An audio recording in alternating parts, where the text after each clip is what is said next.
오늘은 일용할 양식과 하나님 나라라는 제목으로 함께 말씀 나누겠습니다.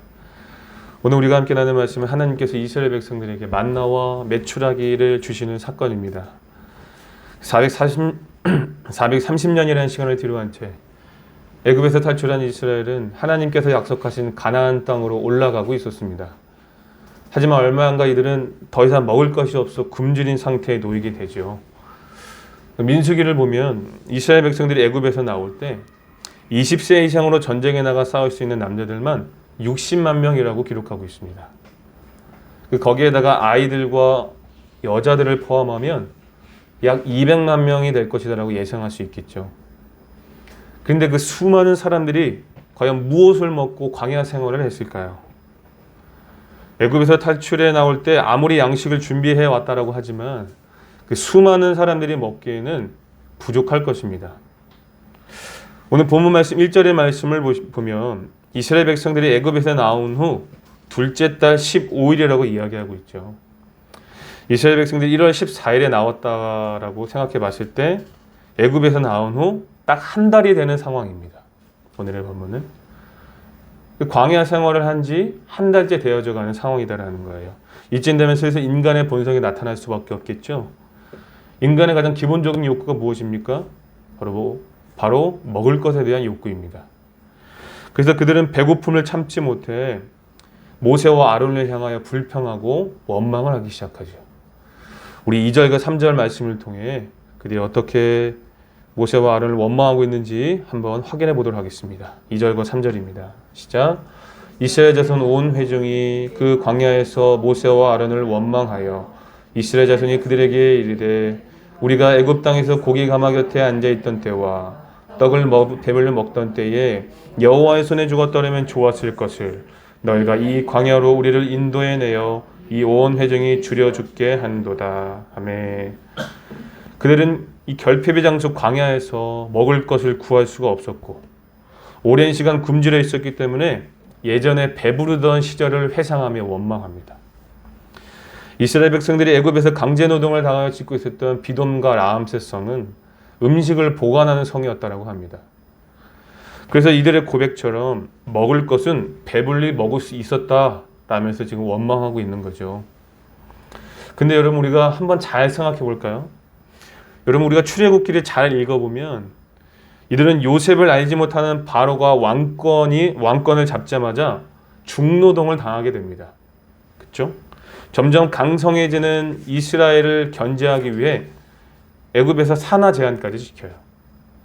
그런 상태에서 모세가 나타나 우리가 하나님을 예배하러 갈 테니 우리 좀 보내달라고 요청을 합니다. 그래서 바로는 이스라엘 백성들을 향해서 이를 2배로 고된 노역을 하게 합니다. 일이 배가가 된 거예요. 중노동도 이런 중노동이 없습니다. 벽돌 만들 짚을 구해주지도 않으면서 이전보다 더 많은 양의 벽돌을 만들려고 했습니다. 이렇게 중노동에 시달리면서 매일 하나님께 구원을 부르짖던 이들이 어떻게 고기를 배부르게 배 터지게 먹을 수가 있겠습니까? 그렇죠? 당시 상황을 유추해 본다면 이들의 고백은 과장된 것을 넘어서서 거짓말이라고 생각해 볼 수 있습니다. 그렇다면 이들이 거짓말을 하면서까지 불평을 터뜨리는 이유가 무엇일까요? 그 이유는 조심스럽게 이렇게 생각해 볼 수 있겠죠. 당시 사람들의 재산 목록 1호는요, 가축이었습니다. 그래서 아무리 배고파도 그들의 귀중한 재산인 가축을 광야에서 축내고 싶지 않을 것이다 라고 생각할 수 있겠죠. 왜냐하면 가나안 땅에 입성할 날이 얼마 남지 않았기 때문입니다. 그렇죠? 아무리 돌아가는 길이라고 할지라도 머지않아 가나안 땅에 입성할 것을 알고 있었기 때문에 백성들 입장에서는 재산이었던 가축을 축낸다는 것은 쉽지 않다라는 거죠. 배는 고프고 재산은 축내기는 싫고 그래서 모세와 아론을 원망하기 시작한 겁니다. 그런데 이렇게 거짓말까지 하면서 애굽을 회상한다는 것은요. 이들이 정말 이기적이고 탐욕스럽다라고 밖에 생각되지 않습니다. 어떻게 다시 애굽에 있었던 일들을 회상하면서 아론과 모세를 원망할 수가 있겠습니까? 그래서 한 역사 신학자의 표현에 의하면 이스라엘의 이 고백은 마치 지옥과 같았던 애굽이 불과 한 달 만에 에덴 동산이 되었다고 표현하고 있습니다. 죄가 관영하고 하나님의 공의가 없는 그곳이 이스라엘에게는 그곳을 사모하게 하는 에덴 동산이 되었다는 겁니다. 결국 이스라엘이 모세와 아론을 원망한 근본적인 이유는 무엇이겠습니까? 무엇이겠습니까? 하나님의 인도를 불신했기 때문이다라는 거예요. 이것은 단순히 지도자에 대한 원망이 아니라 하나님을 향한 불신으로 여겨집니다. 하나님을 불신했기 때문에 모세와 아론을 원망한 거예요. 어찌하여 우리를 이곳에서 죽게 하느냐 라면서 원망하고 있는 겁니다. 그런데 바로 그때 하나님께서 백성들의 원망 소리를 들으시죠. 그래서 이제 모세를 불러서 말씀하시는데 우리 4절과 5절 말씀을 한번 읽어볼까요? 4절과 5절입니다. 시작. 그때에 여호와께서 모세에게 이르시되 보라 내가 너희를 위하여 하늘에서 양식을 비같이 내리리니 백성이 나가서 일용할 것을 날마다 거둘 것이라. 이같이 하여 그들이 내 율법을 준행하나 아니하나 내가 시험하리라. 여섯째 날에는 그들이 그 거둔 것을 준비할지니 날마다 거두던 것에 갑절이 되리라. 아멘. 자, 여기서 말씀하시는 일용할 양식이 뭘까요? 12절에 나와 있죠. 저녁에는 고기를 먹고 아침에는 떡으로 배부르게 하신다라고 말씀하셨습니다. 우리가 너무나 잘 알고 있는 만나와 메추라기입니다.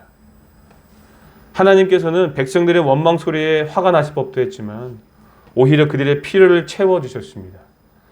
저녁에는 고기를 내려주셨고 아침에는 만나를 내려주셨어요.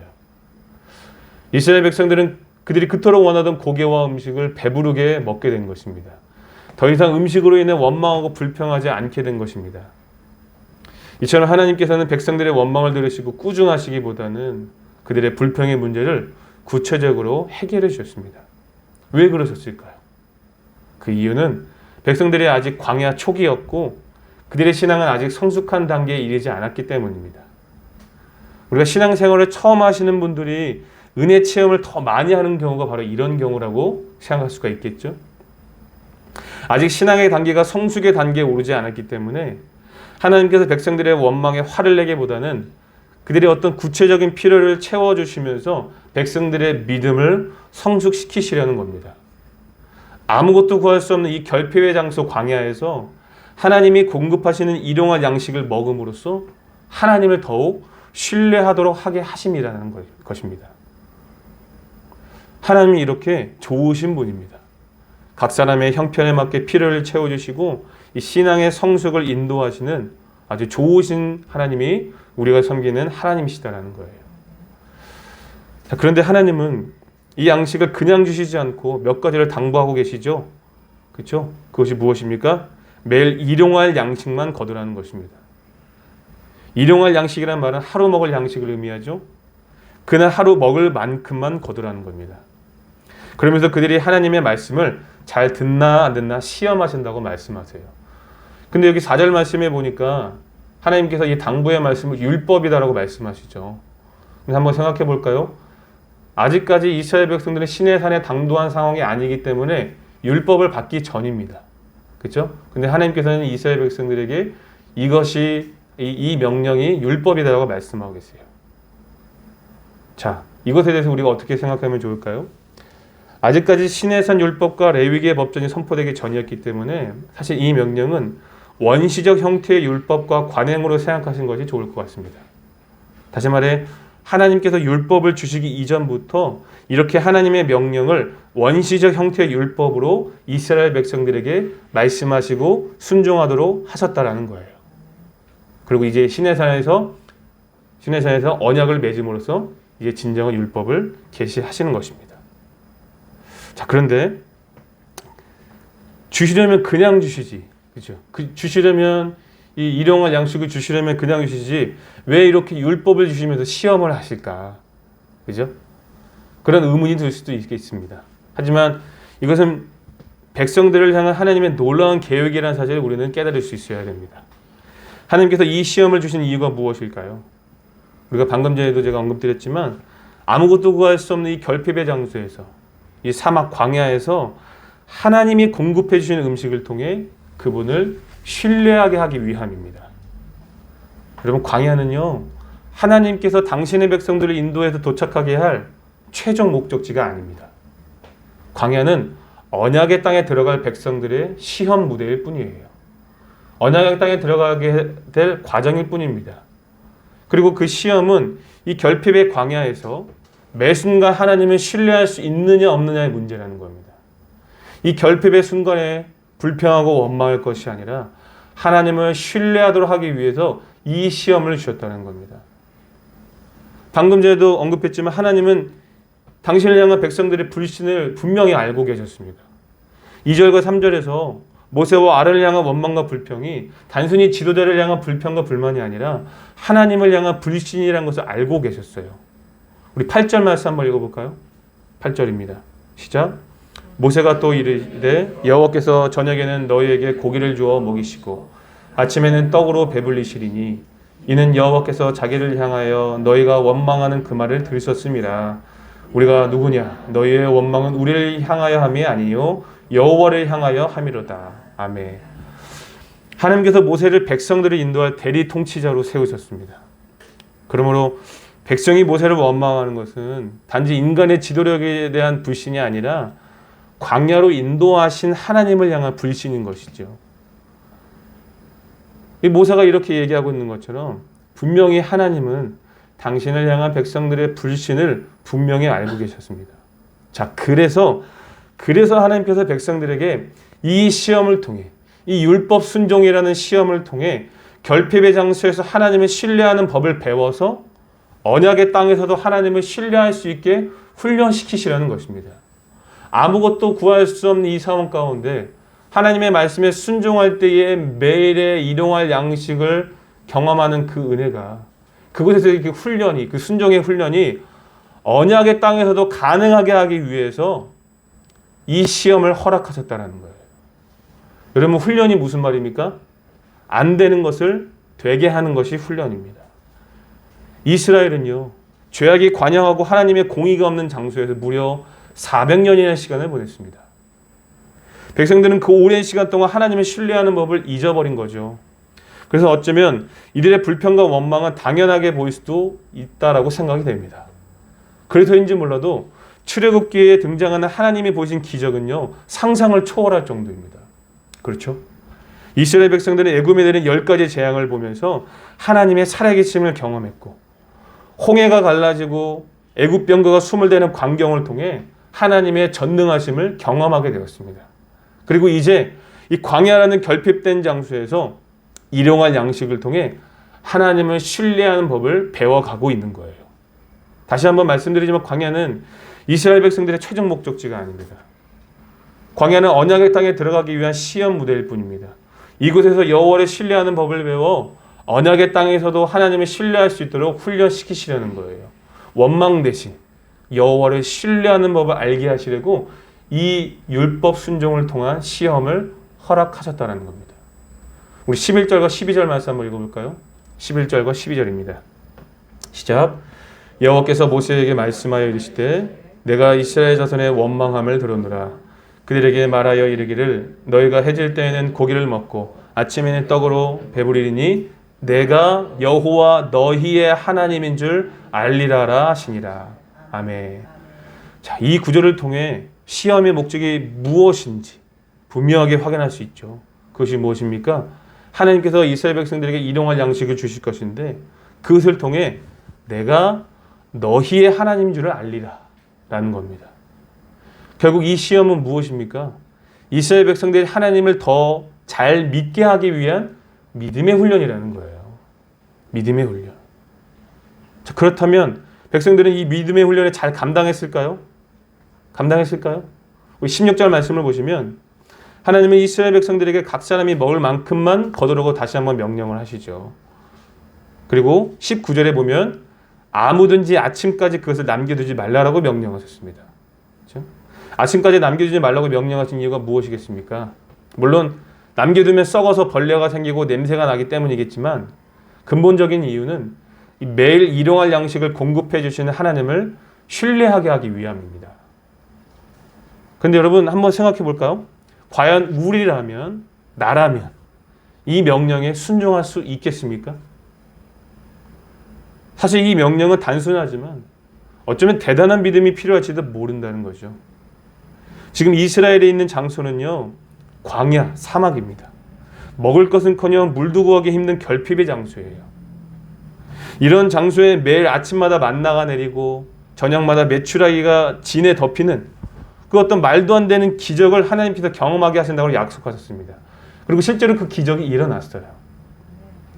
여러분이 사막에서 며칠 동안 굶주려 있다가 갑자기 만나와 메추라기를 먹게 되는 그 기적을 경험한다고 생각해 보십시오. 여러분들은 그것을 비축하겠습니까? 안 하겠습니까? 당연히 비축하겠죠.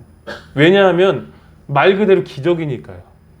광야에서 물도 구할 수 없는 사막에서 이것은 정말 말도 안 되는 기적이 일어난 겁니다.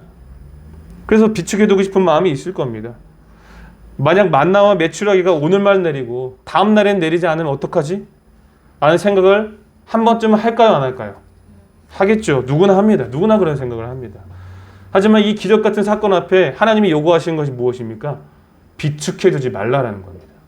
하루 먹을 만큼만 거두라고 말씀하시는 거예요. 심지어 남은 것을 폐기하고 아침까지는 남겨두지도 말라라고 말씀하셨습니다. 왜 그렇습니까? 다시 한번 말씀드립니다. 하나님을 전적으로 신뢰하게 하기 위함입니다. 매일 먹을 만큼만을 거두고 내일 내가 주는 이 기적 같은 은혜를 또 맛보아라. 그 믿음을 심어주시려는 겁니다. 결국 이스라엘 백성들은 먹고 사는 문제가 하나님의 손과 그들의 순종에 달려있다는 것을 깨달아야 했습니다. 그리고 놀랍게도 18절의 말씀에 보니까 많이 거둔 자도 적게 거둔 자도 모두 부족함 없이 먹을 만큼만 거두었다고 기록되어 있어요. 이스라엘 백성들은 하나님의 말씀에 순종했고 각 사람이 먹을 만큼만 거두었습니다. 자, 그런데 무리 중에 꼭 말을 듣지 않은 사람들이 있어요, 없어요? 있습니다. 있어요. 20절의 말씀에 보니까 어떤 사람들은 하나님의 명령에 순종하지 않아서 아침까지 음식을 남겨두었다가 벌레가 생기고 냄새가 난다라고 기록하고 있죠. 그래서 모세가 어떻게 합니까? 20절 마지막 부분에 보니까 굉장히 화를 내고 있습니다. 모세가 왜 화를 내는 걸까요? 왜 화를 내는 걸까요? 백성들의 불신앙을 지적하고 있는 겁니다. 매일 공급하신 하나님의 전능하심을 믿지 못하는 어리석은 행동이요, 불신이기 때문이죠. 여러분, 이런 불신앙으로는 광야에서 살아남을 수가 없기 때문에 모세가 이토록 화를 낸 겁니다. 하나님은 우리의 필요를 채워주시는 분이지 우리의 탐욕을 채워주시는 분이 아닙니다. 그들은 여전히 자신들이 죽고 사는 것이 하나님께 대한 믿음에 달려있다는 사실을 모르고 있었던 거죠. 결국 이들은 필요 이상의 욕심을 부려 하나님을 온전히 신뢰하지 못하게 되었습니다. 이처럼 탐욕은 하나님을 신뢰하지 못하게 하는 죄악입니다. 오늘 더 비축하지 않으면 굶주릴 수 있다는 어떤 불안과 염려 때문에 그 필요 이상의 것을 축적하려고 했고 그 탐심이 하나님을 신뢰하지 못하게 하는 불신을 낳게 된 겁니다.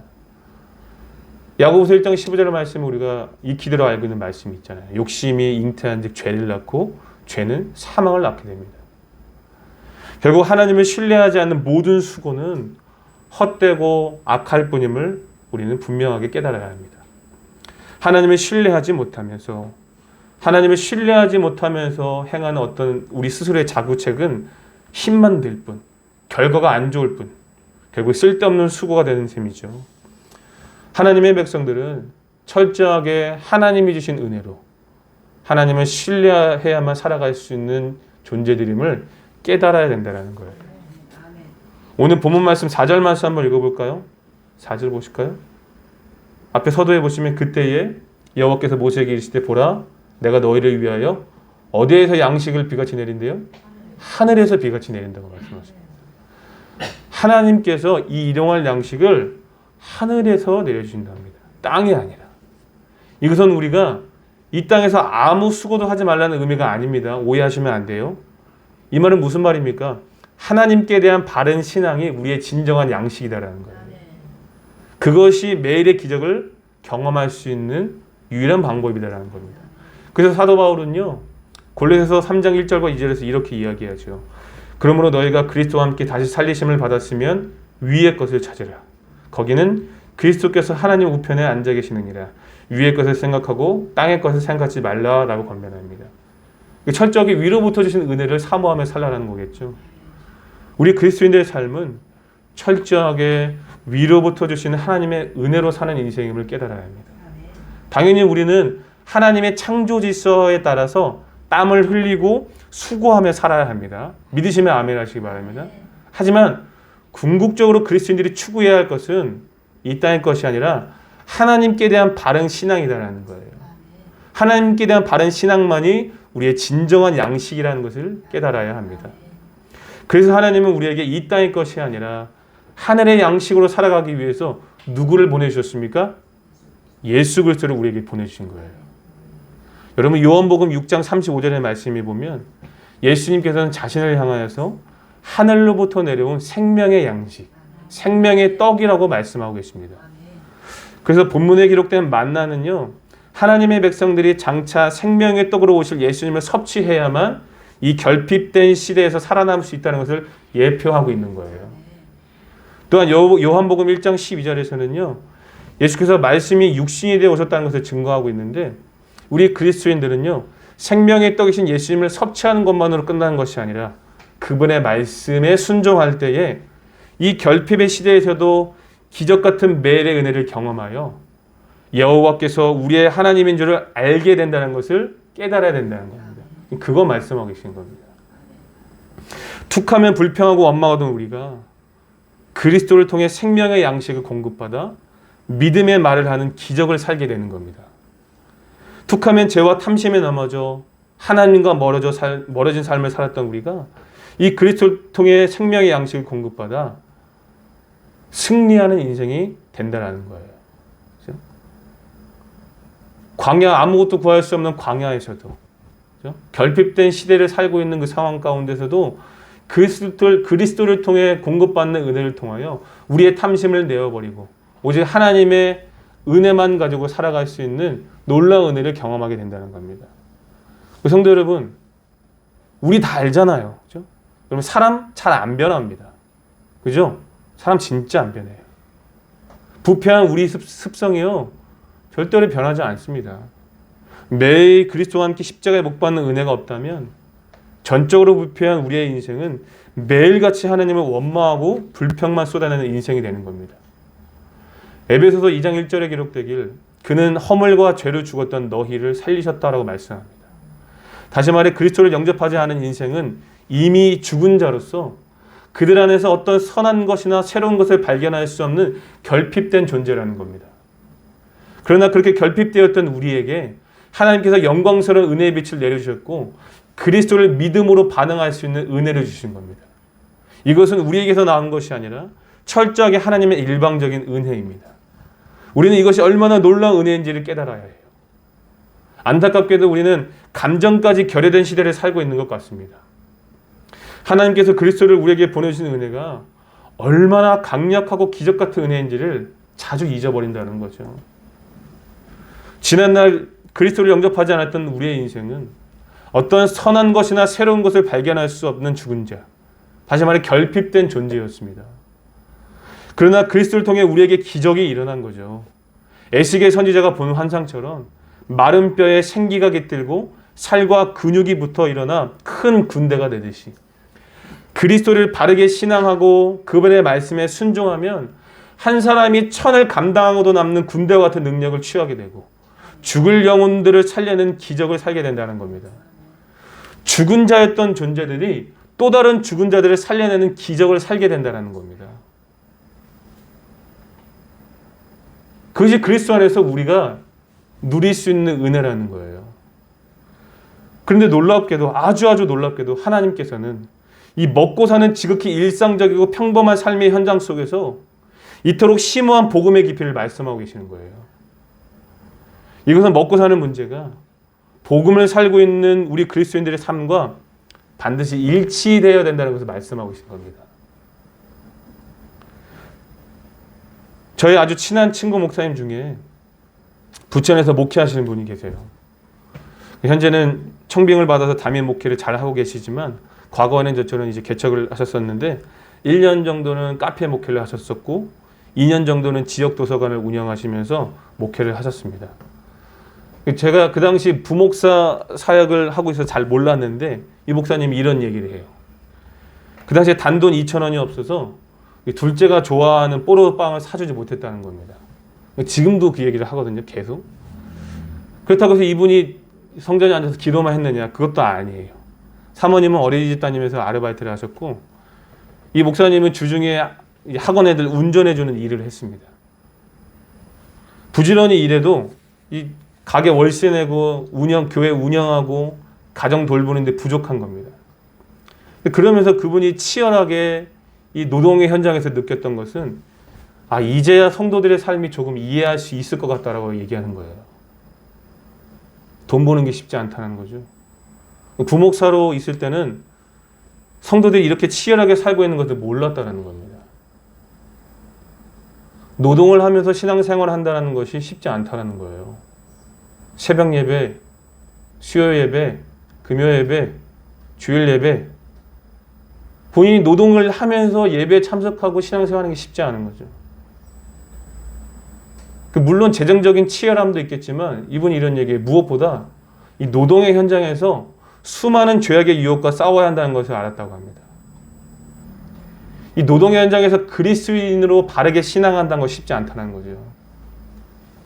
그리고 먹고 사는 이런 일상 가운데 우리가 끊임없이 올라오는 탐심과 죄를 우리가 절제하면서 살아가고 있지 않습니까? 그런 싸움이 있어야 된다는 거예요. 그런 싸움이 없으면 세상 사람들처럼 불법을 행하고 본인의 탐심을 채우기 위해서 더 많은 것들을 소유하기 위해서 죄를 짓다라는 거예요. 그것이 바로 우리가 일하는 노동의 현장, 먹고 사는 일상이다라는 거죠. 절대 쉽지 않은 삶이라는 겁니다. 마태복음 4장을 보면 예수께서 성령에 이끌려 광야에서 40일을 금식하시고 사탄에게 시험을 받은 장면이 나오죠. 그때 예수께서 받은 첫 번째 시험이 무엇입니까? 바로 떡덩이 시험입니다. 그래서 예수님은 어떻게 말씀하셨어요? 사람이 떡으로만 사는 것이 아니요 하나님의 입으로부터 나오는 모든 말씀으로 살 것이다 라고 말씀하시면서 사탄의 시험을 이기셨습니다. 무엇을 이긴다고요? 하나님의 말씀. 먹고 사는 문제 안에서 탐심과 죄악에 빠지지 않기 위해서는 하나님의 말씀에 따라야 된다는 겁니다. 그래서 하나님이 이스라엘 백성들에게 율법을 주신 거예요. 먹을 만큼만 거두라라는 하나님의 명령 율법을 주신 겁니다. 하나님의 통치 안에 들어가야 된다는 거예요. 여러분, 하나님의 말씀을 따른다는 것은 하나님의 통치 안에 들어가야 된다는 사실 제가 자주 언급돼서 알고 계시죠? 그래서 예수님이 가르쳐 주신 기도문 중에서 주기도문에서 일용할 양식을 주실 것과 또 어떤 기도가 나옵니까? 시험에 들게 하지 마시며 다만 악에서 우리를 구해달라고 가르치신 겁니다. 그렇죠? 노동은 신성한 것이지만 현장은 그렇지 않기 때문이에요. 먹고 사는 문제 안에서 매 순간 하나님의 통치에 순종하는 결단이 있어야 된다는 겁니다. 그래서 예수께서 말씀하신 먼저 그의 나라와 그의 일을 구하라는 그 말씀은요, 우리가 어떻게 이해해야 될까요? 우리가 일하는 노동의 현장에서 내 탐심과 죄악을 우선적으로 살라라고 유혹하는 사탄의 나라에서 빠져나와 하나님의 통치가 머무는 하나님 나라로 들어오라는 말씀으로 이해해야 합니다. 말씀 순종을 말씀하고 계시는 거예요. 그렇게 하나님의 말씀대로 살면 무엇을 약속하십니까? 우리가 필요한 모든 것을 더하시겠다라고 말씀하시잖아요. 그렇죠? 너희는 먼저 그의 나라와 그 일을 구하라. 그리하면 너에게 이 모든 것을 더하시리라. 일용할 양식을 매일같이 공급해 주시겠다라고 약속하셨습니다. 실제로 본문에 등장하는 만나는요, 35절 말씀에 보면요, 이스라엘이 언약의 땅에 들어가기까지 매일같이 40년 동안 먹었다고 기록되어 있습니다. 이스라엘의 출애굽 2세대들을 포함한 40년 얘기하는 겁니다. 그렇죠? 언약의 땅에 들어갈 때까지 매일의 양식을 공급해 주신 것이 포인트죠. 여러분, 출애굽기는 이스라엘 백성들이 죄악에 관영하고 하나님의 공의가 없는 애굽에서 탈출하여 언약의 땅으로 들어가는 과정을 통해 오늘날 예수님을 영접하고 하나님의 백성이 된 그리스도인들이 과거 죄의 종로를 타던 마귀의 세력에서 벗어나 하나님의 통치가 있는 하나님 나라에 들어가는 과정을 보여주는 성경이 출애굽기입니다. 물론 모든 성경이 그렇겠죠. 그런데 특별히 오늘의 본문은 하나님의 백성이 하나님 나라에 들어가는 것은 단순히 언약의 땅으로 들어가는 장소의 개념이 아니라 하나님의 말씀에 순종하고 그분의 통치에 들어가는 것이다라고 지금 말씀하고 계시는 거예요. 아무리 언약의 땅이라고 할지라도 하나님의 말씀에 순종하지 않으면 하나님 나라 이스라엘은요 더 이상 하나님 나라로 부를 수가 없는 겁니다. 하나님의 통치를 받는 것이 이스라엘의 정체이기 때문이죠. 그것이 안 돼서 예루살렘이 멸망한 겁니다. 그래서 그것을 깨닫게 하시려고 바벨론을 막대기로 사용하신 거예요. 결국 하나님께서 만나를 주시는 이 본문을 통해 하나님은 우리에게 무엇을 말씀하고 계신 걸까요? 이 먹고 사는 지극히 일상적이지만 또한 생사와 맞닿아 있는 삶의 현장에서 어떻게 하나님의 백성으로 살아가며 어떻게 하나님의 통치와 그 나라에 들어갈 수 있는지를 말씀하고 계시는 거예요. 그것이 무엇입니까? 그것은 바로 하나님의 은혜와 순종이다라는 거예요. 은혜와 순종만이 하나님의 통치 안에 들어갈 수 있고 하나님의 백성으로 살아갈 수 있는 유일한 방법이라는 거예요. 하나님의 은혜의 현현이신 예수님을 바르게 신앙하고 그분의 말씀을 온전히 따를 때 결핍된 우리의 삶에 하나님의 나라가 임하고 기적 같은 매일의 은혜를 누릴 수 있다는 겁니다. 강야와 같은 이 세상에서도 하나님의 나라를 누릴 수 있다라고 오늘 본문에서 우리에게 강력하게 말씀하고 계시는 거예요. 믿으시면 아멘 하시기 바랍니다. 아멘. 우리는 이 사실을 믿어야 합니다. 사랑하는 성도 여러분, 이제 말씀을 마치겠습니다. 이스라엘 백성들에게 광야는요, 그들이 욕심과 불안을 내려놓는 훈련의 자리였습니다. 매일 하나님만 바라보아야 살 수 있는 시험과 믿음의 자리였어요. 결핍의 자리에서 염려와 근심 대신 하나님을 신뢰하며 믿음의 자리로 나아가는 훈련의 자리였다는 겁니다. 그리고 오늘 우리가 그 자리에 서 있다는 사실을 깨달아야 합니다. 오늘 우리가 그 자리에 서 있는 사람들이에요. 매 하나님만 바라보아야 살 수 있는 시험과 믿음의 자리, 욕심과 불안을 내려놓아야 하는 훈련의 자리에 우리가 서 있습니다. 매주 언급드리지만 우리가 소유리 문답을 통해 배운 것처럼 그리스도께서 이 땅에 재림하시기 전까지 성도의 삶의 완전한 승리는 없습니다. 우리가 배웠잖아요. 그렇죠? 하지만 하나님께서 그리스도를 통해 당신의 나라로 우리를 견인하신다는 사실을 우리가 웃을 수 있으며 탐심과 죄악에 넘어져도 그리스도를 의지하여 다시 일어설 수 있는 은혜에 우리가 감사할 수 있는 것이죠. 그러므로 사랑하는 성도 여러분, 오늘 우리의 삶에 그리스도를 보내주심으로 놀라운 기적을 허락하신 그 하나님의 은혜에 감사하며 그분의 은혜를 찬양하는 삶이 될 수 있기를 예수님의 이름으로 축복합니다. 그리고 더 나아가 우리를 탐심과 죄악을 우선하여 살게 하는 나라에서 하나님의 공의와 자유가 머무는 나라로 불러주시고 또한 그렇게 살도록 훈련하시는 하나님의 은혜를 찬양할 수 있기를 바랍니다. 이 훈련과 시험이 오늘 우리를 더욱더 성숙하게 하며 더 풍성한 하나님의 나라의 은혜를 누리게 하는 복된 하나님의 계획이심을 믿으시기 바랍니다. 부디 그리스도를 전적으로 의지하고 신뢰하셔서 이 믿음의 시험에서 이 믿음에서 승리할 수 있기를 예수님의 이름으로 축복합니다. 아멘.